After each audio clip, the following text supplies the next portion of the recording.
Hello, this is Katie with Homeschool Chat, and today we're going to talk about high school. We're going to talk about how to plan for your kids' high school years and college.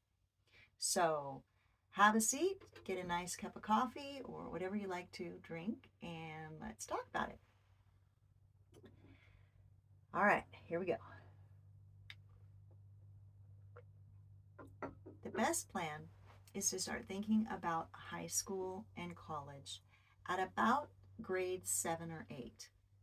It's going to take a little bit of time to plan for high school and college, a little bit of research. And as you're homeschooling, you're not going to have a whole lot of time. So, giving yourself that extra amount of time helps you to get through any research that you need to do. So, there are some programs out in our state for there's a savings program. I was going to call it a scholarship. It's not a scholarship, but there's a savings program to save for high school, and you can start that as young as I believe a newborn. But there are other things that are available, and maybe become familiar with scholarships and how they do work. Sometimes there are state programs that help uh, prepare your child for the monetary uh, demands of college. So just sort of kind of look into that. The first thing that you need to do is you need to look at what your state's requirements are for high school graduation. And all you need to do is a search on your states. So like Washington State high school requirements, and look and see what comes up on the search. If it's a .gov, that's usually a very good site that tells you requirements for your state. Sometimes you can find other resources that are a little bit more simple to understand. I read it all so that I had a well-rounded idea of what I needed to do. Also, when your child gets into high school, depending on who you are, now you could be really brilliant person and be able to handle algebra 1, 2, geometry, trigonometry, calculus, or you could um, just be smart in all the subjects, or maybe you're like, for me, I could do algebra 1 really easily, but math is not my strong suit. So I found a curriculum called Teaching Textbooks. That took care of, algebra 2, geometry, and up. I just bought the curriculum. So start looking into those kinds of things and researching it. Try to, if you can, do a hands-on, I want to say testing of it, but it's not. It's just looking through it and seeing that it goes with your family lifestyle. It goes with how your child learns, and try to do your research on what the curriculum is before you actually purchase it. And another thing that you can do, of course, is look into reviews. So once you have the high school requirements, you make a list of what classes that your child is going to take, and bear in mind that you're going to have to divide it into 4 years. So you might want to just, write it out.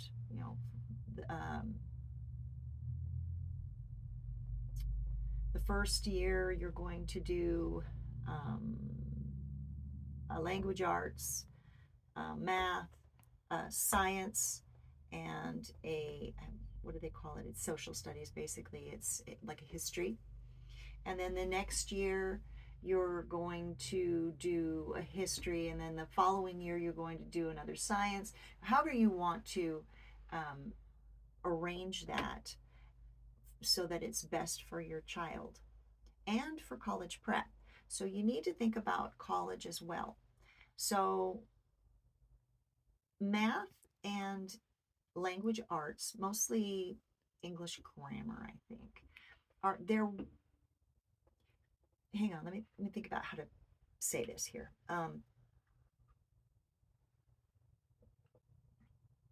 They're the kinds of subjects that if you keep practicing them, you are sharp in that subject.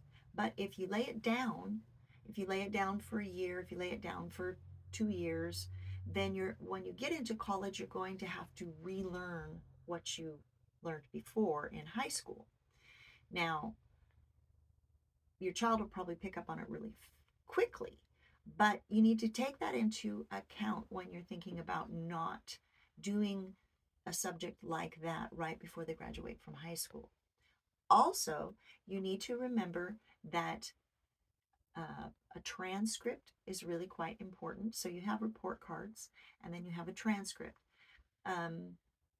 You can go to your ESD, I believe it's called, Educational Service District, every state has, and talk to them about transcripts. You could probably also go to your school district and talk to the office people there about transcripts. What you're going to need is you're going to need a template of what a transcript looks like. And then you will need to keep a transcript on your child from 9th grade to 12th grade, and then finish it out the way the state wants you to finish it out, so that when your child goes into college, they actually have a high school transcript.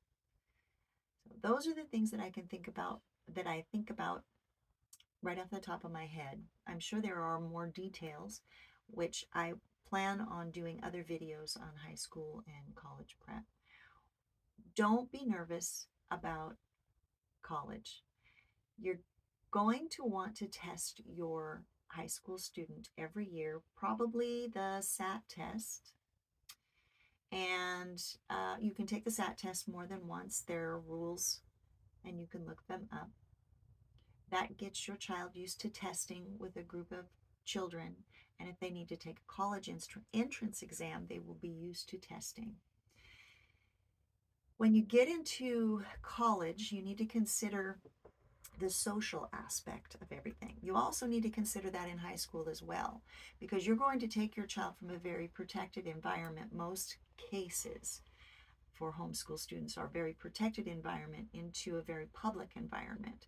So it might make sense to enroll your child in a high school class at the local high school. Maybe not. It's up to you.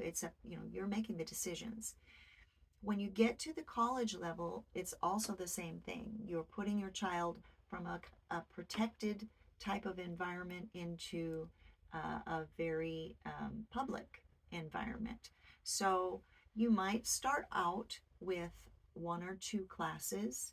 You might start out with some night classes, because night classes are meant, well, most of the people that actually attend night classes are already working. Some of them already have a career, and they're just trying to better themselves and better their employment.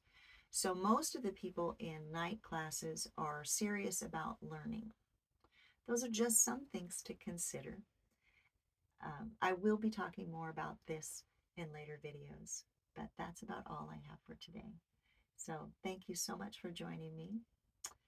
Have a wonderful day and have a blessed day. Bye.